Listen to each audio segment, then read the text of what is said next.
TopMedTalk. Well, hello and welcome to TopMedTalk here at Anesthesiology 2024 in Philadelphia, Pennsylvania. It's the annual meeting of the American Society of Anesthesiologists.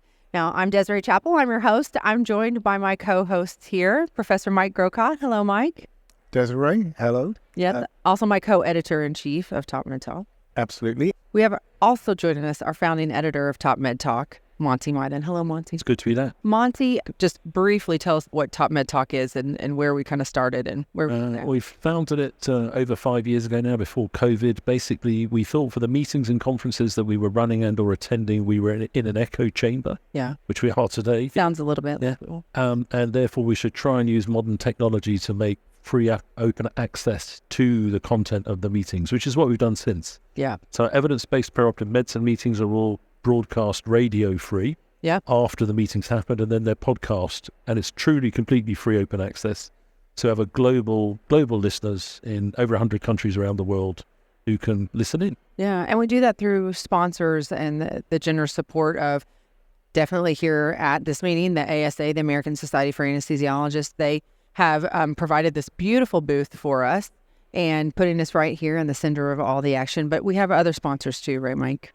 So Edwards Life Sciences, Medtronic, and GE very generously supported the enablement of this free open access medical education. That's how we do it. Well, here at the ASA Anesthesiology meeting, we always have fabulous conversations with speakers from around the world, different key opinion leaders, and those here talking about very important and hot topics in anesthesia. So join us today. We're really excited about our guest is Dr. Jonathan Cohen. Jonathan, thank you so much for joining us. Thank you so much for having me. Yeah, so for our listeners out there, why don't you tell us a little bit more about you and your practice? I'm a board-certified anesthesiologist. I trained in critical care medicine and did that for the first 4 years of my career. It was a very busy practice that I was in. I didn't spend a lot of time with my family, so that prompted the shift back to anesthesiology. I've been at Moffitt Cancer Center in Tampa, Florida for 14 years this month, where I practice main OR anesthesia. I'm the vice chair for quality and safety for the department and the interim program leader for the intensive care program that we have. Wow. Well, first of all, glad that you're here and safe. Yeah. Couple hurricanes. Yeah. Everything turned out okay. Good. So your role in quality and safety there, what does that look like for an anesthesiologist in your department there? My journey actually started with purchasing a book, Understanding Patient Safety by Bob Wachter. The very first edition, I bought it at a Borders to tell you how long ago that was. What's Borders again? Yeah, like a Barnes & Noble. Yeah, exactly. But when I bought it, something just clicked as I read it, and I read it in one sitting. It just really interested me, and I wanted to learn more. So I enrolled in a patient safety training program, University of Illinois, Chicago.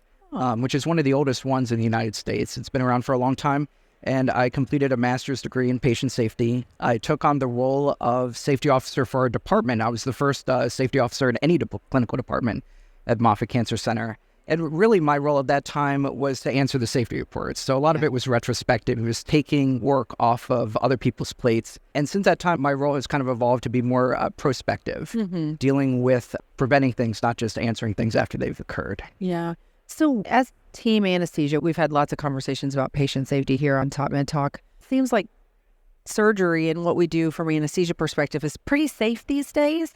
Are there things that we're still concerned about when it comes to true patient safety, or is it more of a quality lead? No, I think it's safety. You know, there is no finish line when you're talking about safety. Every day has its own threats. Unlike other high reliability organizations in fields like aviation, our patients are all different. You never get into the habit. It's not just flying one plane every single day that's assembled the same way. Patients are different. Their preferences and options for treatment that they select are different. So there's a lot of uncertainty and variability that exist. We're constantly coming up with new ways of doing things. Paul Virgili said a long time ago, when you invent the ship, you invent the shipwreck. So whenever we're inventing something new, there's a lot of innovation in anesthesia and healthcare in general. We also need to pay attention to the innovation for solving the problems that these new methods of doing things create that were unanticipated at the time that they were created. Yeah, interesting.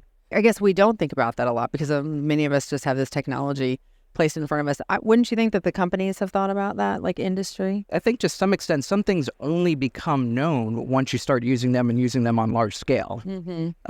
Certainly, so the more times that you do something, the more likely you are to capture, especially the rare things. And like we were talking about earlier, a lot of things that occur are very rare. They don't occur very commonly, but we still owe it to our patients to be as best prepared to take care of those rare events. Yeah. As an anesthesia clinician myself, and I am Vice President of Clinical Quality for North Star Anesthesia, so we're cut from the same cloth for sure. One of the things we struggle with as team anesthesia is getting data back to our teams for them to understand what really happens after a patient leaves us. Because seemingly, if you drop a patient off and they're tucked in and they look great and they, all their vitals look fine, to us, our anesthetic was perfect, but we are not seeing what is happening post-op that is patient safety related. How are you doing with that? I think that's changing because the literature is now changing. We used to tolerate hypotension a lot of times in the operating room. We think nothing of it. They become hypotensive. We accept that this is a common occurrence with the anesthesia and that we see it and that we treat it. And we don't realize that there are consequences from that hypotensive episode that exist months, sometimes even years later. And I think now the papers are finally coming out there that show that. So it's getting these papers back to the people who are in the operating room and showing them that what happens here, just because they wake up okay and everything's fine by the end, you need to be mindful of what's going to be happening months or years later. And like I said, these are papers that have come out relatively recently that have shown that to us. So I think it's also important to present those back to the frontline clinicians so that they see what happens later. Absolutely. So talk to us a little bit about your involvement in, disseminating more ideas and education around patient safety. Well, I've never refused an offer to come and speak about it. And I think that's key. When your passion is in patient safety or whatever it is, never to turn off the opportunity to talk about it as often and as frequently and to as many different diverse groups as you can. The more people that understand it and that you can explain to them the science behind safety, because there is. It's not always intuitive. And this is something that Patricia McGaffigan and I wrote the APSF article in June of this year, that a lot of things that we think are intuitive, telling people to try harder, fill out safety reports, follow the rules, be more vigilant, it just doesn't work like that. And there is a science behind it, just like there's a science behind anesthesia. Okay. And it's best to start communicating that to people. Yeah, well, I definitely want to link that paper in our show note or the newsletter in there. Mike, from a UK perspective, some of the things that Jonathan's been talking about, is it relatable? Is that something you get data in the UK to hear about outcomes and patient safety issues? So we have some reasonably well-organised audits for some of the bigger patient groups, so things like the National Emergency Laparotomy Audit, for example. And then we have the NAPs, so the National Audit Projects, which are very specifically focused on rare and potentially catastrophic events that are of importance to patients and clinicians. So things like perioperative anaphylaxis, perioperative cardiac arrest, problems with neuroaxial blocks, airway catastrophes. And they've produced some really interesting data with a very large observational approach, certainly data on incidents and likely causative factors. Yeah. And I always feel like clinicians are a lot of people, and I mean, this is me talking to people from the UK, a lot of those people quote the NAP projects and they're able to talk about those. So I think there's a lot of awareness around those things. Do you feel like that? Yeah, Tim Cook, who interviewed a few times, has led those, and I think they've been very impactful nationally, but also internationally, and something British anesthesia very proud of. Yeah, for sure. Monty, to bring you into the conversation, we touched briefly on the tech aspect and bringing technology in to practice and how there could be patient safety concerns. Thoughts around that? I think there's two sides to that. One, which was picked up early on, is as the technology changes in one part of the procedure, the conversation's not necessarily joined up with all the other technologies that touch the patient in the procedure. Let's take the example of the big shift in the USA to robotic surgery. The physiological consequences of robotic surgery mean that the patient's physiological journey is very different to it was when it was an open belly, for example. And you haven't necessarily gone back to everyone in that whole sphere to say we should rethink the human factors of this, the safety elements of that. The other side of it is, if we are going to get safer and safer, well, the first challenge is to maintain quality in the face of a compromised workforce around the world, shortage of numbers, people getting younger, older experienced people leaving, etc. As we heard with the opening one of the opening lectures at the World Congress from Kevin Fong, we're not going to maintain quality and hopefully make things safer by just trying harder. So overlapping with what you were just saying earlier, Jonathan, about the article in the APSF. You're probably only really going to get that from innovation, and innovation can come in very, very many different forms. Innovation can come in systems approaches and different attitudes and scorecards, etc. But we're going to have to innovate to keep quality and hopefully make things safer. Yeah, that's exactly right. Sidney Dekker said that safety has become asymptotic, that we've made a lot of improvements at first, and then it's kind of petered out and we got there. So we actually quoted that, a colleague and I, in a paper a couple of years ago. That actually angered one of the reviewers, who said that I can give you numerous examples of how we've improved, and certainly there have been pockets of improvement.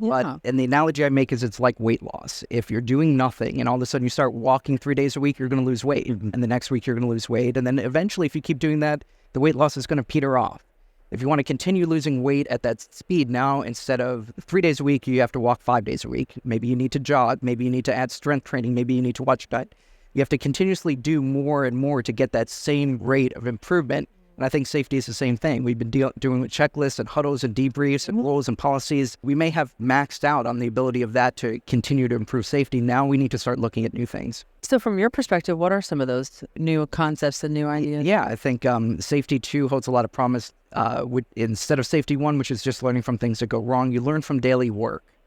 You learn not just from things that go wrong or things that go right, you learn from all of it, things that go. So how does something that normally works in rare instances all of a sudden not work? So what are kind of the exceptions for that? But learn, what is the adaptability? What do people do as part of their daily work that make anesthesia safe? What are the adaptations that they make, and when can they not make those adaptations? What are those conditions, and see how we can change that for them? Yeah, interesting. So we were supposed to be joined today by a colleague of yours and a friend, Patricia McGaffian, who is part of IHI. So we missed you, Patricia. We wish you were here. Definitely. But I really wanted to talk to you guys about IHI and learn a little bit more about that. That's something that is a group that I think in the world of anesthesia we hear a bit from, but also this concept and idea and program for being certified in patient safety. So tell us a little bit more. So the Certified Professional in Patient Safety is a certification. There's certain stipulations from it.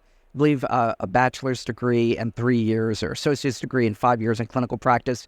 If you're in training, you can use some of the years in training to count for that. And then you'll sit for an exam that has several content areas. And the content areas currently, they were just updated recently, are culture, leadership, patient safety risks and solutions, measurement and improvement, and the last one is systems thinking and human factors.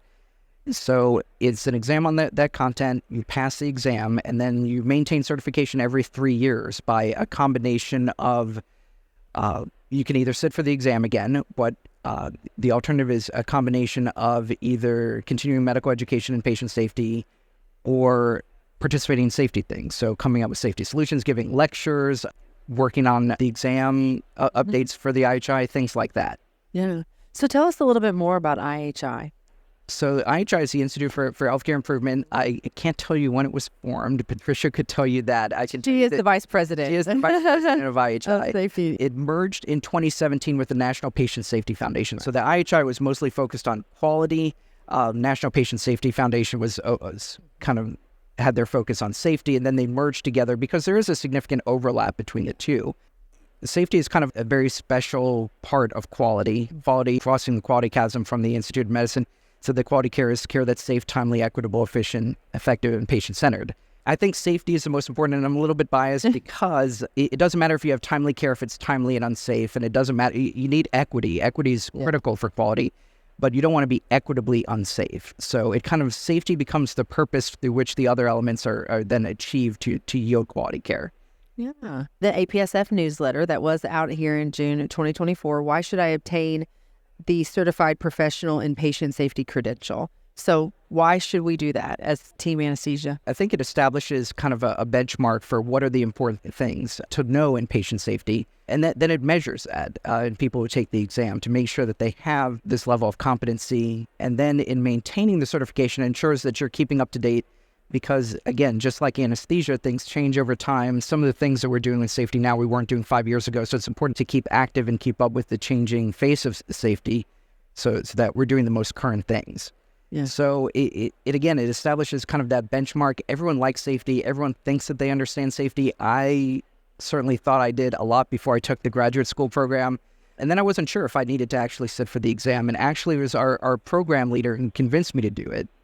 They said you can think of the graduate program like your training in anesthesia and the CPPS as your recertification, your continuing medical education, your maintenance of certification, because it keeps you current with what's out there and makes sure that you learn what you needed to learn from the program. Yeah, that's fair. So can anyone take the CPPS? I mean, Mike Grocott over in the UK, is he eligible for that? Yes. I think as of last count, there were over 7,000 people who have changed the certification in patient safety from more than 32 different countries. Oh, very successful program. Yeah, so it's worldwide. Wow. Is it translated as well? Or is it all in English? That I don't know. Don't know. It'll be interesting. I don't want to tell you the wrong answer. No, that's totally okay. Well, congratulations on this newsletter article. It's really informative and exciting. I think for us in anesthesia to always kind of this is like our baseline, like it's a table stake for what we do is patient safety. And I think a lot of us maybe don't quite understand it to the level that it sounds like we should. I agree. So, all right. Any final thoughts from you, Jonathan? Other resources that we could go to learn more about this or any patient safety? Well, certainly the Anesthesia Patient Safety Foundation. Of course. Which was formed actually before the National Patient Safety Foundation became the model for the National Patient Safety Foundation. We were the first specialty that had, and it's non-specialty specific, the Anesthesia Patient Safety Foundation, which I think is important. We're all in this together. There's no time for tribalism.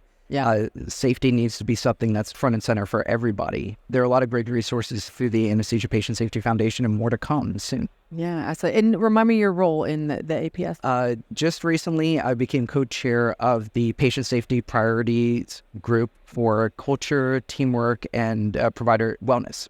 Wow. So we're looking to re-kick that off soon. It's a merger of originally 3 different categories that's now in one, and then see what we can do to improve that.